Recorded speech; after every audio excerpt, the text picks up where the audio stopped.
Ok, researchers del mundo, yo soy Joe García, ingeniero investigador, y hoy les voy a enseñar cómo un maker puede luchar contra el COVID-19.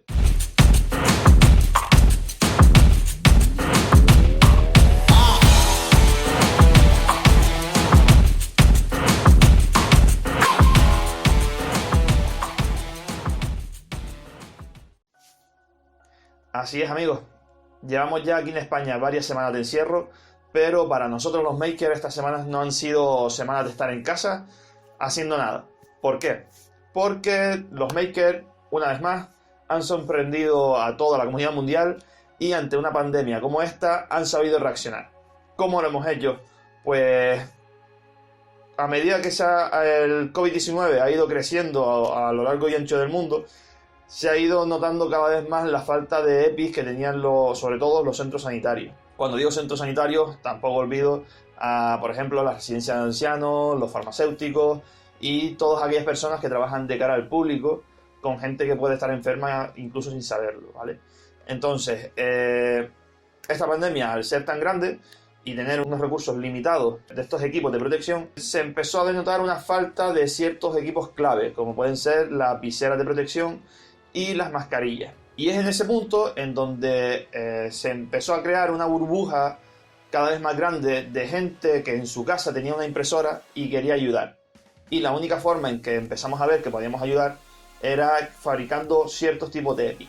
En España fueron muchos los grupos que empezaron y al final se fueron agrupando aproximadamente uno por comunidad más o menos, ¿vale? Yo participo tanto en el grupo de la comunidad de Canarias a nivel general como en el grupo de Las Palmas de Gran Canaria. Además, se ha creado una página que se llama coronavirusmakers.org en la que se suben diferentes bocetos, hay un foro y se habla un poquito más sobre el tema. Pero yo este vídeo lo voy a enfocar un poco a explicarles, si queremos ayudar de verdad desde casa, cómo debemos imprimir y qué es lo que estamos ahora mismo promoviendo desde todo este grupo de makers que estamos ayudando. Los makers en todo esto han ayudado un poco, digamos, en tres categorías.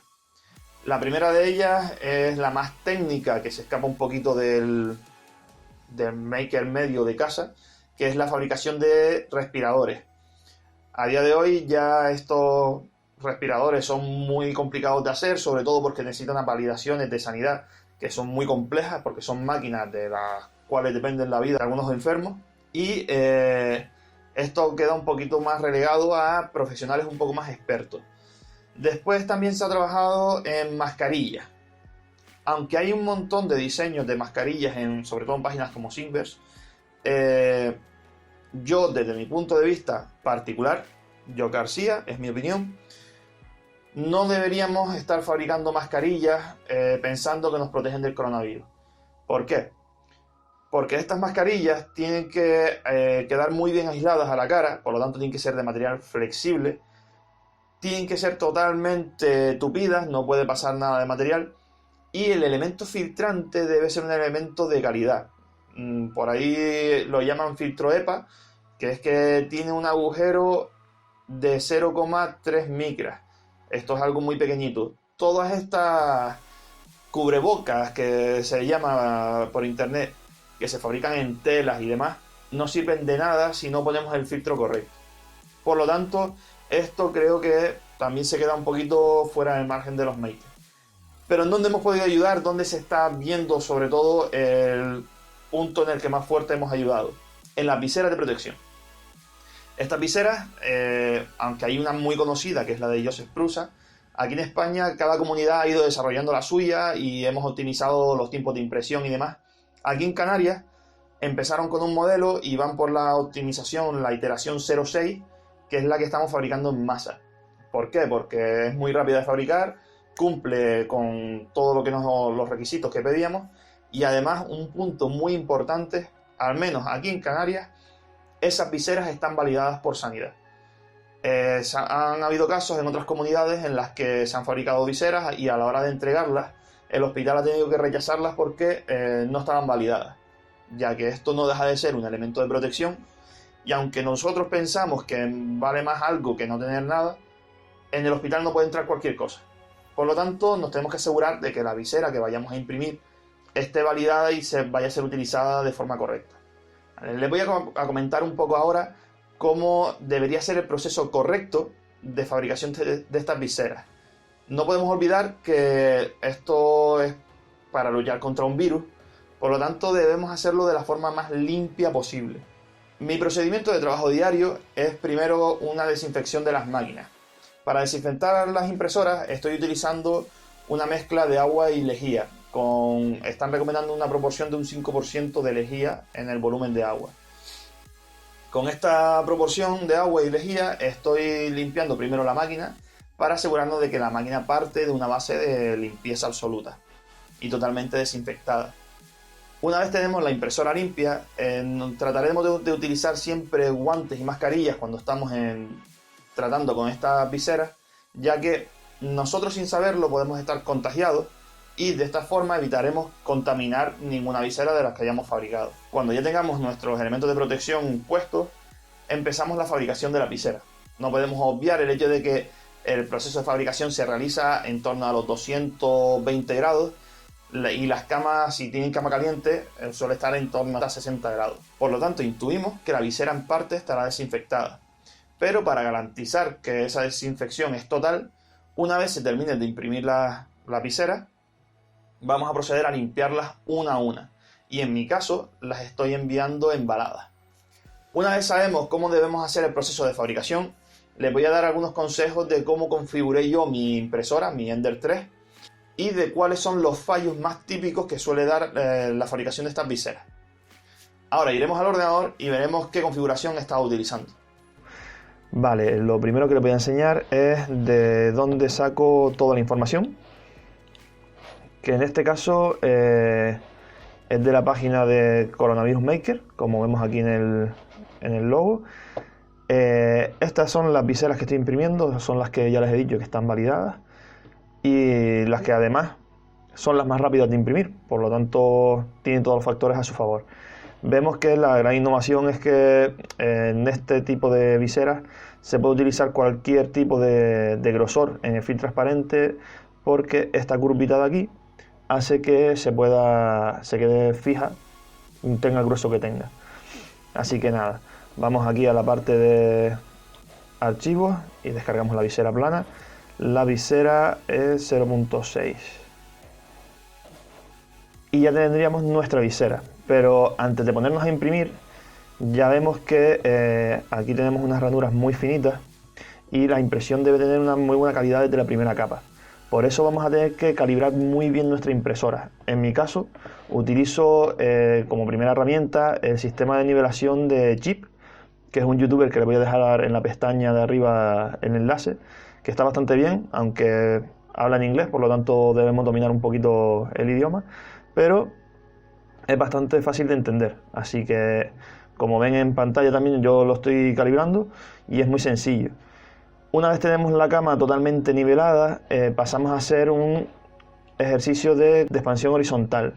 ¿Qué es la expansión horizontal? Lo que hace esta pestañita que está en casi todos los laminadores, de forma que todos aquellos orificios, machos y hembras, se tenga un mejor ajuste, un mayor juego entre ellas. Esta es muy sencilla de realizar, no lo voy a imprimir, pero como ven, es un aro y un macho, y hacemos la impresión. Si vemos que el macho no tiene juego dentro del aro, ajustamos un poquito la expansión horizontal, y así hasta que el macho tenga un juego total dentro de la pieza. Con estas dos calibraciones creo que llegamos a un punto óptimo de impresión. Así que vamos ahora a mi laminador. Yo utilizo normalmente el Simplify 3D porque es el que utilizo en el trabajo, pero esto es válido para cualquier otro navegador. Vamos a buscar la pieza que teníamos nosotros. Vale, aquí vemos la cama de impresión. Esto es una Ender 3 y ya les digo que yo he conseguido meter aquí 3 viseras, ¿vale? Después les mostraré cómo estaría colocada. Como parámetros de impresión, lo que yo estoy utilizando, que podemos ver aquí, es un ancho de extrusión manual de 0,6. ¿Por qué? El ancho de extrusión es algo que, aunque parezca que es poquita cantidad, hace que nuestras impresiones sean muchísimo más rápidas, ¿vale? Con este truquito es válido para nuestra visera porque el diseño lo permite. El diámetro de la boquilla es 0,4 porque es el que trae la Ender. Si nos vamos a la configuración de capa, lo tengo puesto como que tenga 4 perímetros y 3 capas sólidas arriba y abajo. En este caso, la parte plana de la visera es bastante finita, así que casi que poniendo estas capas sólidas va a quedarse casi un relleno del 100%. Pero nos viene muy bien porque así aumenta la resistencia de la pieza. Por supuesto, en esta pieza no tenemos ningún tipo de soporte, porque está diseñado para que no sea necesario. Temperaturas de extrusor y de cama de 210 y de 50 grados. El enfriamiento, como siempre, desde la segunda capa. Y vamos a un apartado importante, las velocidades. En este caso yo lo tengo en milímetros por minuto. Vamos a intentar que esto sea en torno a los 60 milímetros por segundo. Vamos a ver ahora cómo sería la configuración que tengo para las 3 viseras. Y así observamos algunos detallitos. Vale, aquí vemos que las viseras están muy justitas. Una de las cosas por las que he podido ponerlo tan justo es porque le he quitado todo tipo de espalda o de balsa. De esta forma la pieza podemos ajustarla muchísimo más y nos permite, como ya vemos aquí, colocar 3 viseras por impresión. Esto, aunque el programa nos dice que se hace en 2 horas 58 minutos, en tiempos reales lo está haciendo en 3 horas y 5 minutos, 3 horas y 10 minutos, dependiendo de lo que tarde en calentar. Y como estamos viendo en pantalla, el resultado de la impresión nos da un montón de hilos por el centro de la visera por los desplazamientos. Hay que tener en cuenta que son desplazamientos muy rápidos y las retracciones no se las he querido tocar mucho porque al ser tan rápidos los movimientos podrían causar algún tipo de deformación. Así que con este archivo, que ya ven que es bastante sencillo de configurar, en principio yo he impreso ya bastante y no he tenido problemas. Pero ahora vamos no solo a mi impresora, sino a algunos problemitas que suele estar dando este tipo de visera. Y creo que casi todos los modelos podrían coincidir en los mismos fallos. En este caso estamos viendo que la primera capa ya nos marca una ranura de posicionamiento de lo que es el film transparente, ¿vale? De lo que es el acetato. Esta capa, esta separación es muy finita, aunque aquí en pantalla se ve bastante, y esto nos obliga a que la nivelación que ya les he comentado tenga que ser una nivelación muy fina. ¿Por qué? Porque en cuanto estos hilos se expandan un poco más o un poco menos, va a hacer que estas dos líneas se peguen. Si estas dos líneas se pegan, ya la visera dejaría de ser funcional, sobre todo si ese pegado se prolonga a lo largo de todas las capas. Otro de los fallos que está dando bastante este tipo de viseras. Como vemos, las patas son patas muy finitas. Patas muy finitas con impresiones muy grandes y con gran longitud del hilo, digamos, de la capa, que conlleva que haya warping. ¿Cómo he solventado este problema en las impresoras que no tienen cama caliente? Me he esperado a que haga las 2 primeras capas y una vez hechas estas capas, le doy rápidamente otra capa justo en la parte de las patas de laca. De esta forma consigo que se eleve mucho el porcentaje de viseras exitosas. Otro fallo que estoy viendo bastante. Por supuesto, todos somos voluntarios y nuestras impresoras normalmente hacen impresiones un poco más cortas y no están tantas horas seguidas poniendo una impresión detrás de otra. Algunas de mis máquinas han estado trabajando casi una semana sin parar. Por lo tanto, al final los materiales se van desgastando, se van deteriorando y sobre todo el PLA va cogiendo mucha humedad. Ya sea porque lo tuvieras almacenado de antes o porque lleve muchas horas en un clima muy húmedo trabajando, el PLA cuando coge humedad empieza a dar problemas de laminación, que esto es que cuando vas imprimiendo la capa superior no se adhiere lo suficientemente bien a la inferior. Esto se puede ver casi mientras va imprimiendo o puede darse el caso de que se vea cuando ya ha terminado la impresión, tocas la pieza y enseguida hay algunas capas que se separan. ¿Cómo evitamos esto? Muy sencillo. Metemos la bobina por completo en un horno durante unos 20-30 minutitos a una temperatura de en torno a 60-70 grados. Con esto conseguimos que se evapore toda la humedad que tenía el material y pueda seguir trabajando perfectamente. Otros tipos de problemas que estoy viendo tras muchas impresiones. Con impresiones de larga duración, la cama por supuesto tiene muchas vibraciones. Estas vibraciones afectan a los tornillos de la cama. Si no tenemos muy bien nivelada la cama, nos empieza a dar problemas de que se acerca mucho la cama al cabezal. Este tipo de problemas, al final los síntomas que vemos es que empieza a traquetear el extrusor o que las primeras capas aparecen con muchos surcos y muchos pegotes. ¿Cómo solventamos esto? Nuevamente, una buena nivelación de cama. Y estos son todos los problemas que me han dado por ahora las viseras que yo he hecho y las que han hecho mis conocidos. Si tienen cualquier otro problema que no sea de los que he nombrado, por supuesto, pónganlo en los comentarios y en cuanto pueda los contestaré y así vamos solventando los problemas de todos. Y con esto terminamos en nuestro PC. Pues tras todos estos consejos llegamos al final del vídeo de hoy. Espero que entre todos ayudemos a la sociedad en lo que podemos. Con esto les dejo y nos vemos en el próximo vídeo.